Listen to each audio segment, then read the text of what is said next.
Hello everyone, welcome to Sanmarga classes. ಹೆರಾನ್ನ ಸೂತ್ರ ಅಧ್ಯಾಯದ 18ನೇ ಪ್ರಶ್ನೆಯನ್ನ ಗಮನಿಸಿ.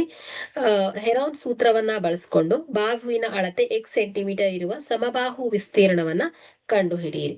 ಸೊ ಇಲ್ಲಿ ಸಮಬಾಹು ತ್ರಿಭುಜದಲ್ಲಿ ಪ್ರತಿ ಬಾಹುಗಳು ಏನಾಗುತ್ತೆ, ಸಮನಾಗಿರುತ್ತೆ. ಸೊ ಅಂದ್ರೆ A equal to B equal to C is equal to ಏನಿದೆ ಎಕ್ಸ್ ಅಂತ ಹೇಳಿದ್ದಾರೆ. ಓಕೆ, ಸೊ ಹಾಗಾದ್ರೆ ಇಲ್ಲಿ ಎಸ್ ಅನ್ನ ಫೈಂಡ್ ಔಟ್ ಮಾಡಬಹುದು. ಎಸ್ ಇಸ್ ಈಕ್ವಲ್ ಟು ಏನ್ ಹೇಳಿ, A plus B plus C divided by 2. So ಇಲ್ಲಿ X plus X divided by 2 is equal to 3x/2 ಆಗುತ್ತೆ. ಓಕೆ, ಸೊ ಇಲ್ಲಿ ಇದರ ವಿಸ್ತೀರ್ಣವನ್ನ ಫೈಂಡ್ ಔಟ್ ಮಾಡಬೇಕು. Square root of S into S minus A into S minus B into S minus C ಆಗುತ್ತೆ. So A is equal to square root of S ಏನ್ ಹೇಳಿ 3x divided by 2. So S minus A, S minus A ಅನ್ನ find out ಮಾಡಬೇಕು. So S minus A is equal to ಏನು, S ಏನ್ ಹೇಳಿ 3x/2 minus A ಅಂದ್ರೆ X. So ಏನಾಗುತ್ತೆ ಹೇಳಿ, 3x minus 2x divided by 2 ಅಂದ್ರೆ x/2 ಆಗುತ್ತೆ.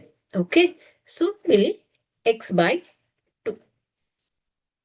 So into S minus A x/2, S minus B x/2, S minus C x/2.